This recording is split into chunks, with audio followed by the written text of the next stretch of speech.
दशमः पाठः प्रहेलिकाः।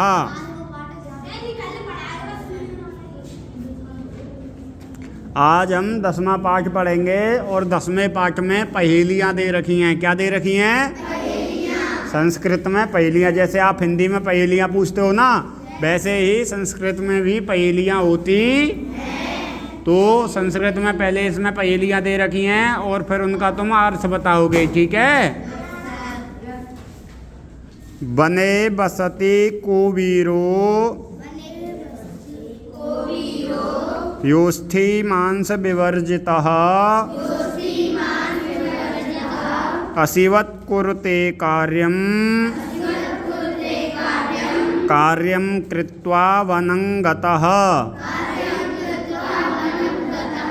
बने बसति कुबीरो योस्थि मांस विवर्जितः असिवत् कुरुते कार्यं कार्यं कृत्वा वनं गतः। देखो इसका अर्थ है, बने बसति कुबीरो, ऐसा कौन सा वीर है जो वन में रहता है।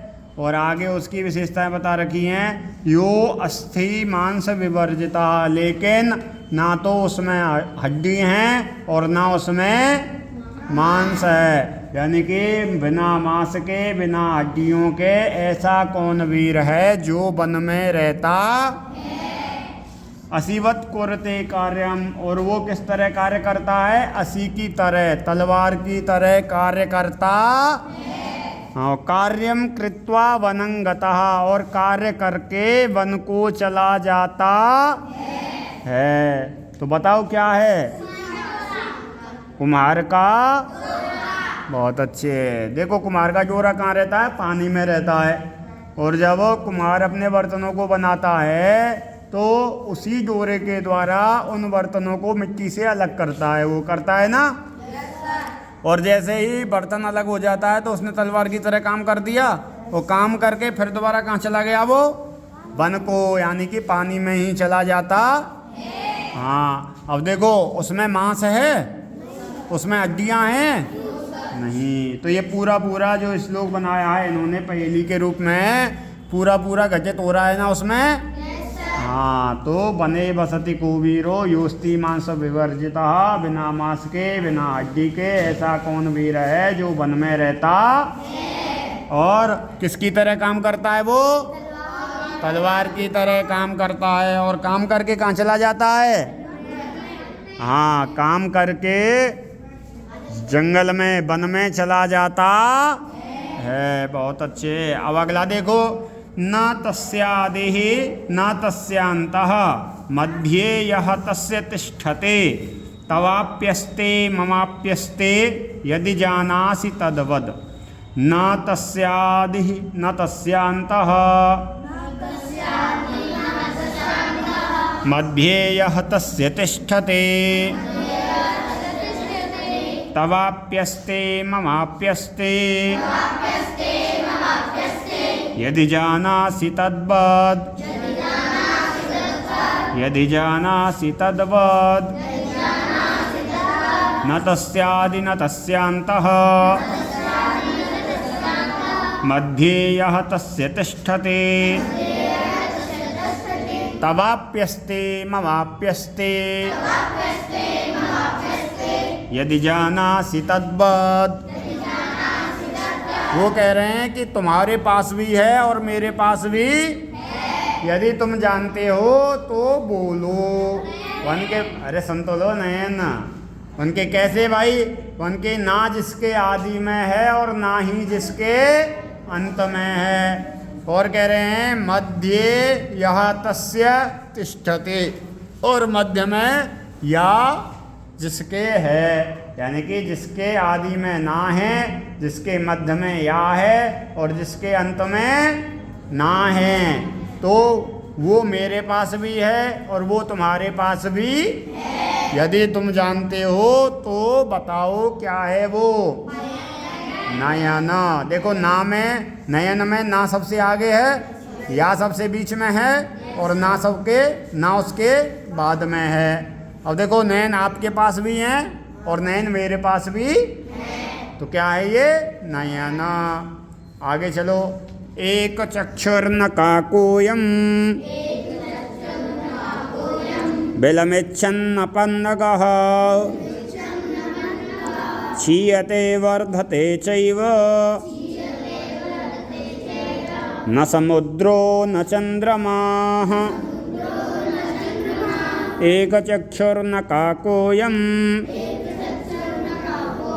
बिलमिच्छन्नपन्नगः क्षीयते वर्धते चैव न समुद्रो न चंद्रमः। न समुद्रो न चंद्रमः। करें एक चक्षुः न काकोयम, भाई एक आँख है लेकिन यह कौवा एक आँख वाला है ये, लेकिन ये कौवा नहीं है, इन्होंने पहले ही बता दिया। ठीक है। और आगे कह रहे हैं ये बिलम इच्छन्न पन्नगः, बिल में जाने की इच्छा करता है लेकिन यह पन्नग नहीं है, सांप। सांप बिल में जाने की इच्छा करता है ना, बिल में जाता है। तो कह रहे हैं बिल में जाने की इच्छा तो करता है ये और जाता भी है, लेकिन यह सांप भी नहीं है और ये कौवा भी नहीं है। वो कहते हैं क्षीयते वर्धते चैवा, कम भी होता है और ज़्यादा भी होता रहता। हाँ, कम होता रहता है, ज़्यादा भी होता रहता है, कम होता रहता है, ज़्यादा भी होता है। वो कह रहे हैं ना ये समुद्र है और ना ही ये चंद्रमा।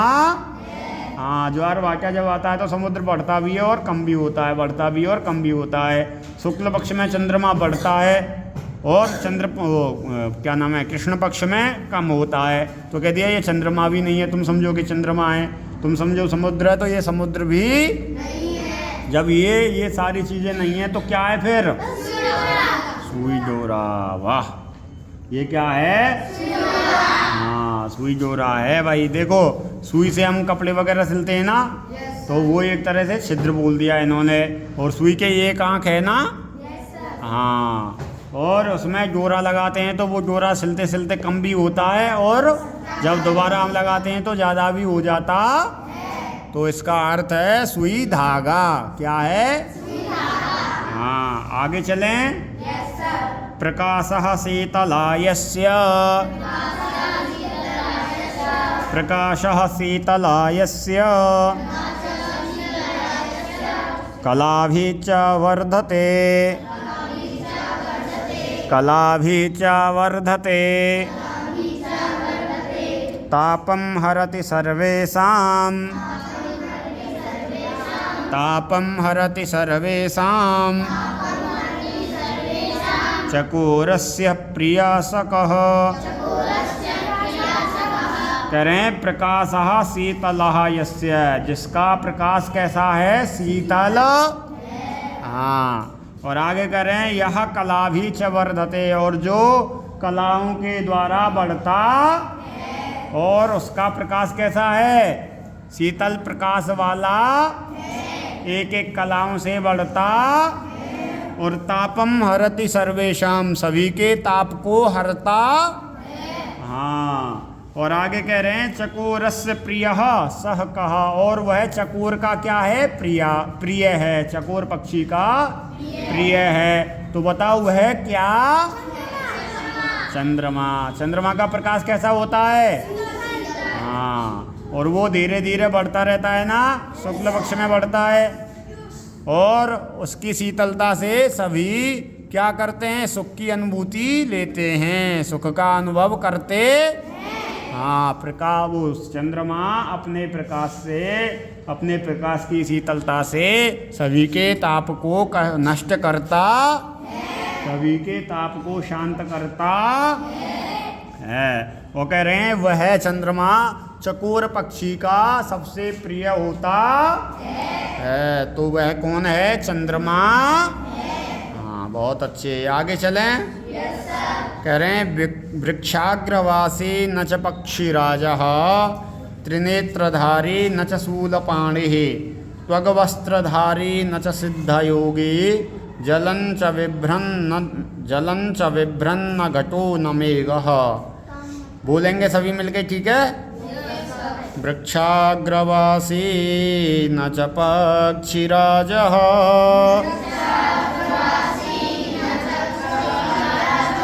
वृक्षाग्रवासी न च पक्षिराजः,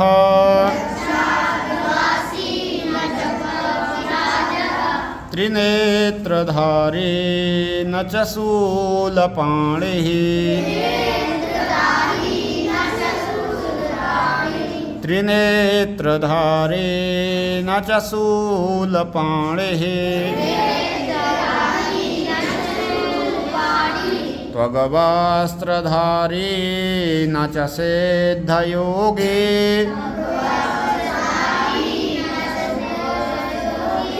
त्वग्वस्त्रधारी न च सिद्धयोगी,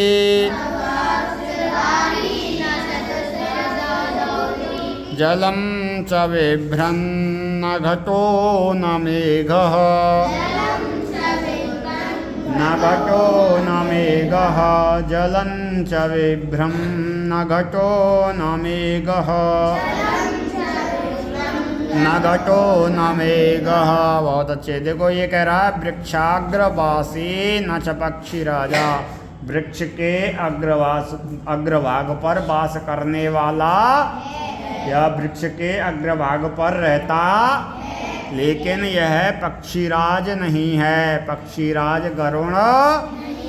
अच्छा जी, ऐसी कौन सी चीज़ हो सकती है भाई जो वृक्ष के अग्रभाग पर निवास करता है लेकिन पक्षीराज गरुड़ नहीं है?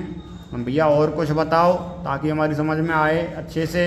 उनके तो लो ये भी सुन लो उनके। हाँ, त्रिनेत्रधारी न च शूलपाणी, तीन नेत्रों को धारण करने वाला है लेकिन शूलपाणी नहीं है। भगवान शंकर, भाई भगवान शंकर के तीन नेत्र हैं। उनके अरे यार ये और फंसा दिए तुमने कि वृक्ष के अग्रभाग पर निवास करता है और तीन नेत्रों को धारण करता है, लेकिन वह भगवान शंकर भी। हाँ, अब आगे कह रहे हैं ये त्वग्वस्त्रधारी न च सिद्ध योगी, बलकल इत्यादि के वस्त्रों को धारण करता है, ठीक है, लेकिन यह कोई सिद्ध योगी महात्मा संत। आहा यार क्या हो सकता है ऐसा भाई? वृक्ष के अग्रभाग पर निवास करता है लेकिन पक्षीराज गरुण भी। हाँ, और तीन नेत्रों को धारण करने वाला है लेकिन यह भगवान शंकर भी। आहा, और बलकल वस्त्रों को धारण करने वाला है लेकिन यह सिद्ध योगी भी। और आगे कह रहे हैं भैया कुछ और भी बता दो अगर बता सकते हो तो। उनके हाँ लो और बता रहे हैं क्या? जलन च बिभ्रन्न घटो न मेघा, जल से भरा हुआ है, अच्छा, लेकिन वह घड़ा भी नहीं है और वह मेघ भी। भाई ऐसा क्या हो सकता है जो जल से भरा हुआ है? नारियल। बहुत अच्छे। देखो नारियल वृक्ष के अग्रभाग पर लटका रहता है, नहीं लटका रहता? और पक्षीराज गरुड़ है ही नहीं वो, ठीक है। और क्या कह रहे हैं ये? त्रिनेत्रधारी, नारियल में तीन नेत्र होते हैं कि नहीं होते? लेकिन भगवान शंकर भी नहीं है। सही बात कही है इन्होंने, है ना भाई? शंकर के, भगवान शंकर के भी तो तीन नेत्र होते हैं, लेकिन उन्होंने पहले ही कह दिया कि वह भगवान शंकर, लेकिन नारियल के तीन नेत्र मिल गए। भाई सही बात है ये तो। कह रहा है त्वग्वस्त्रधारी, भाई बलकल वगैरह के वस्त्र धारण किए होता है, ऊपर देखो कितनी छाल सी रहती है उसकी, है ना, रेसे रेसे से लगे रहते हैं ना, उसको छुड़ा के तब अंदर से निकालते हैं उसको। तो सही बात है भाई, त्वग्वस्त्रों को धारण करने वाला है लेकिन वह महात्मा योगी नहीं है। महात्मा योगी भी करते हैं, उन्होंने पहले ही बता दिया भाई, संत महात्मा योगी नहीं है, हमको गुमराह नहीं किया ना। और आगे कह रहे हैं जलम च बिभ्रन्न घटो न मेघा, अंदर से जल भरा रहता है पूरे में। और फिर बोल दिया कि भाई घड़े में भी जल रहता है, मेघ में भी जल रहता है, तो कह दिया घड़ा भी नहीं है ये और जल भी नहीं है। तो क्या है ये? नारियल। नारियल में सभी बातें गच रही हैं ना। बहुत अच्छे, बड़े होशियार हो भाई तुम तो। सभी पहेलियों का उत्तर पहले ही दे दिया तुमने, हैं? बहुत बढ़िया, वेरी गुड। समझ में आया सबके? पक्का? बहुत अच्छे। इसके प्रश्नोत्तर अगर मैं पूछूंगा तो बता दोगे ना? कोई और बाहर से आके पूछे तो सब बता दोगे? पक्का? बहुत अच्छे।